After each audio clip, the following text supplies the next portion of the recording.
Bonjour à toutes et à tous mes amis chez Cuisine Mali. Aujourd'hui, je vous montre comment on sèche la lavande et c'est bien fait. مرحبا بكم اصحابي وحبايبي في كوجينة مالية. اليوم باش نوريكم كيفاش نشيحوا الخزامة. Comme vous savez mes amis, la lavande est une plante médicinale. Elle est bien pour beaucoup de choses. Elle a beaucoup de bienfaits. On peut l'utiliser comme tisane et des remèdes pour la toux, surtout pour la fatigue. Après l'accouchement aussi, on peut l'utiliser comme une tisane pour les femmes après l'accouchement.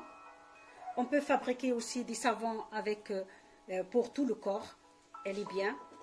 On peut préparer aussi l'huile essentielle, elle est très très bien pour parfumer la maison. L'huile essentielle pour le massage aussi, c'est très très bien.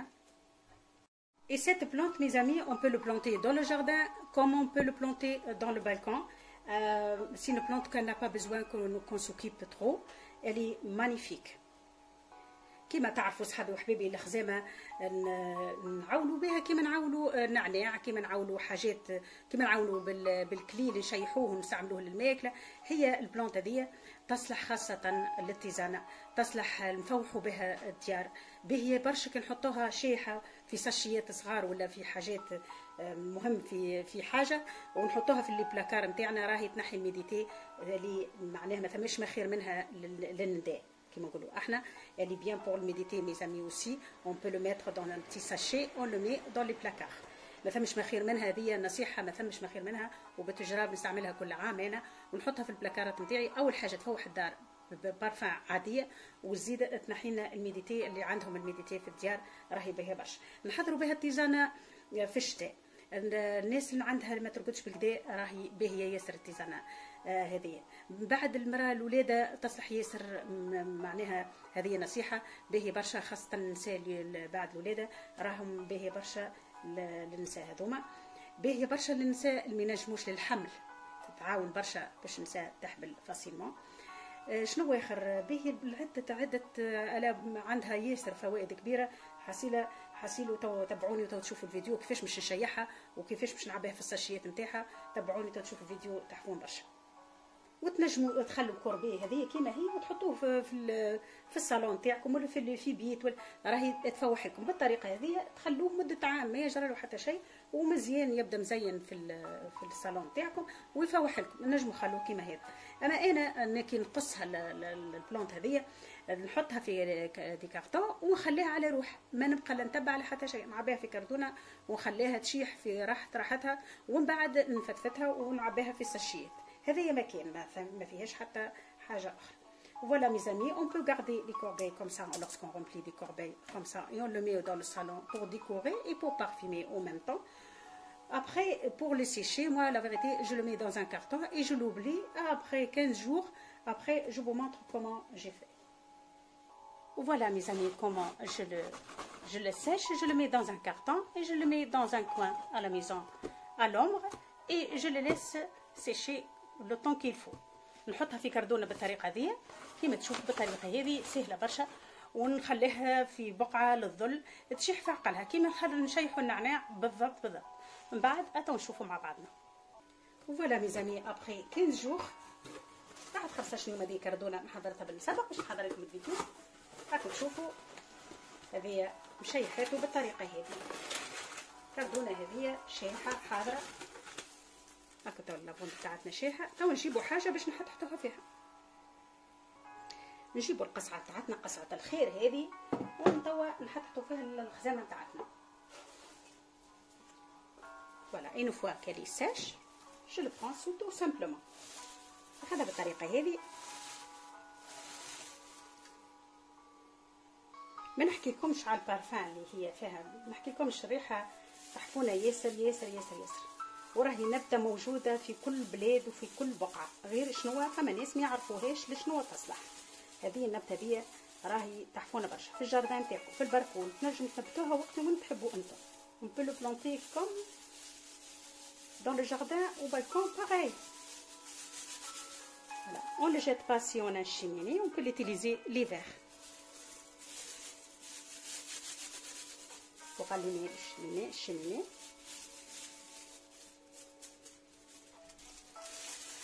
حاجات بسيطه هكا من غير لافوند هذه بركه نجموا نحضروا بها باز، نزيدوها شويه ورد ونزينوا بها الجردان تاعنا ولا البركون ولا الجنينه بالطريقه هذه. هاك شفتوا بعد 15 يوم كيفاش سهله، عمليه سهله ياسر ياسر. نجموا نقدموها زاده كيف كيف كي كان عندنا فرح، نجموا نحطوها مع الدراجين نزينوا بها ونفرقوها للضيوف نتاعنا كادو، معناها حاجه كادو نجموا نقدموها للناس اللي يجونا ضيوف، نجموا نحضروها نعطوها مع الدراجين زاده، حاجه محبوبه برشا.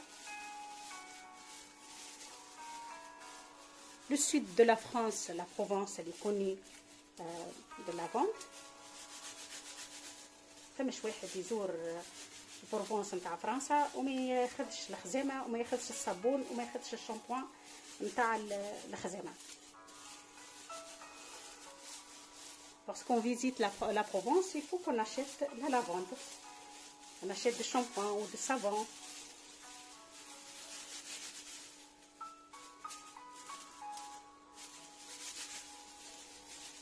Voilà. ناخذ توا ساشيات صغار، je prends des petits sachets.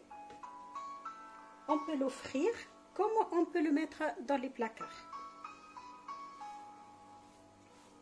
On peut le donner à nos invités lorsqu'il y a un mariage, on peut le donner pour nos invités. Si on a beaucoup dans le jardin et on a une fête, on peut l'offrir de cette façon. Tout simplement, ça ne coûte pas trop cher les petits sachets.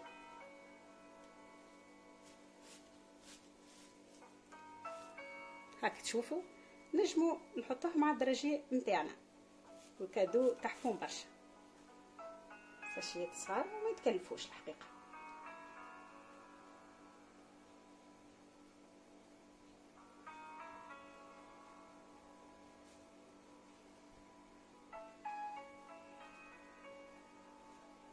خاصه كي نحطوهم في البلاكارات حاجه روعه. الميديتين اكد لكم هذه حاجه مع الميديتي تمسوها وقت تحطوهم في البلاكارات هذوما الخزامه هذه، وتبقى بالعام بالعامين راهي ما تفسد وما تقالها شيء، ونفس البارفان.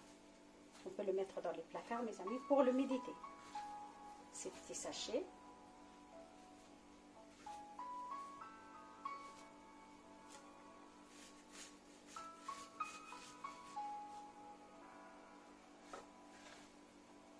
ناخذ بالطريقه دي، طريقه سهله بكل اي واحد ينجم يحضرها. الحقيقه مرسو قماش نجموا تحضروها سهله برشا وما تطلبش حتى مجهود ومزيانه برشا في البلاكارات نتاعكم.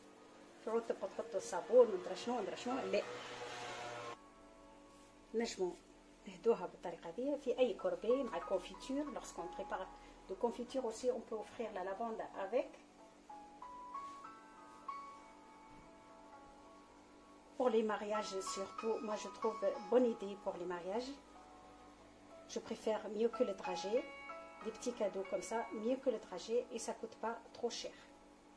Voilà, de cette façon, on peut l'offrir.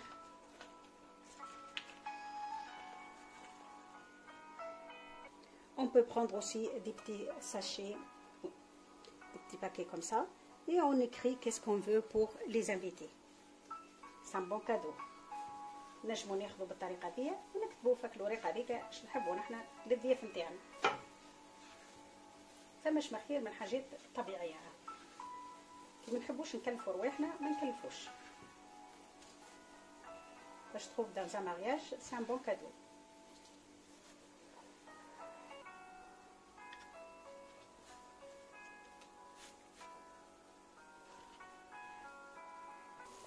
En même temps, je prépare ma tisane à côté.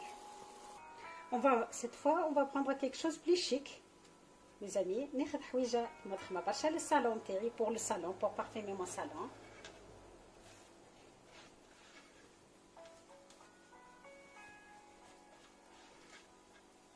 حاجة بسيطة بالكل نزين بها وميم طون فيها ريحة اللافون، فيها ريحة الخزامة. انتو محلاها. توا باش نحضر الفاز نتاعي باش نزين به الصالون تاعي. با بريباري ان بتي بوكي، حاجه تكلفش بالكل وما تطلبش حتى شيء من غير ما نحط الماء 100 متر دو لو.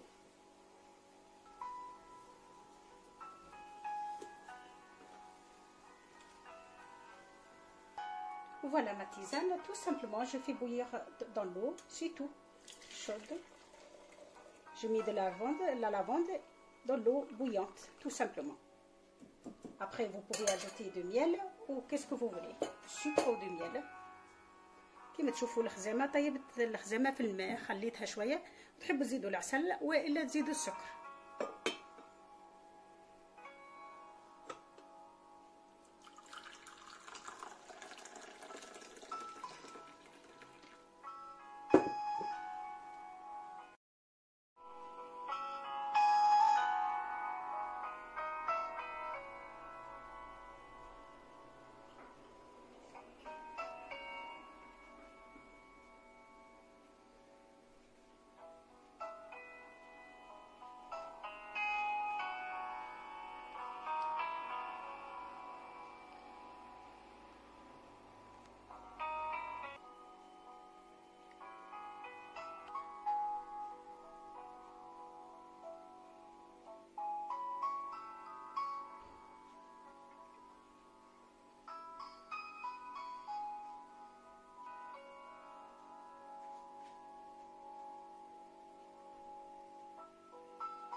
Voilà mes amis, comme vous voyez ma vidéo elle est à la fin, j'espère que vous avez aimé. N'hésitez pas à vous abonner et à partager. Et voilà la lavande, qu'est-ce que j'ai préparé avec. J'ai donné des idées, on peut préparer la lavande de petits sachets, comme ça on peut le mettre dans les placards pour le méditer. On peut l'offrir à des amis, on peut l'offrir dans les mariages, c'est une plante extraordinaire. On peut préparer des vases aussi avec, on peut préparer des corbeilles de lavande et on le met à côté de cheminée, c'est parfait. كيما تشوفوا صحابي وحبايبي الخزامه حضرناها، وريتكم كيفاش حضرت التيزان نتاعي، كيفاش حضرت ساشيات هذوما نحطهم في البلاكارات، وراهو ما فماش ما اعز منها للميديتي للنداء، خاصه الناس اللي عندهم مشكله في النداء، اللي عندهم يحطوها مع الصوف في الشتاء مع في البلاكار نحطوا فيه باش الشتاء نتاعنا، راهو باهي برشا. نقدموها للاصحاب والاحباب كاينو كادو، كي نهزو كوربي معانا نجمو نحطوها، او نخدموا الكونفيتير كيما تعرفوا في الصيف نخدموا ياسر الكونفيتير ونعطوا للاصحاب والاحباب، نحطوا مع الكونفيتير نتاعنا نحطوا اللافوند ونهدوها للاصحاب والاحباب. نجموا نهدوها زاده في العروسات، هاكم شفتوا كيفاش وريتكم. ناخذوا حاجات بسيطه بالكل، هذه اصلها نجموا نحطوا فيها دراجي مي وميم طون نجموا نزينوا بها، حتى محطوطه في البيبليوتيك نتاعنا وفيها ريحه اللافوند وتخرج منها الريحه وتحفونه برشا.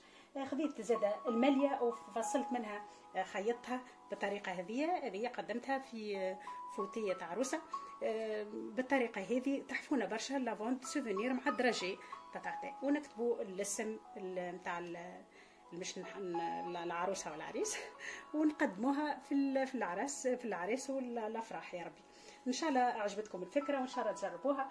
والنبته هذه ناكد لكم راهي تنبت كيما في الجردان في البلكون كيما تحبوا انتم تحطوها في الشباك في فاز تنبت ونتنبتوها تنبت وتحفونه برشا وما تسحقش رعايه كبيره. ان شاء الله نتقابلوا في فكره اخرى خير ورسيت اخرى خير، وما تنسيوش بارطاجي وابوني، وراهو ساكوتا غيان دو تو اللي كان تحطوا ابوني. ميرسي بوكو اي ا بيانتو.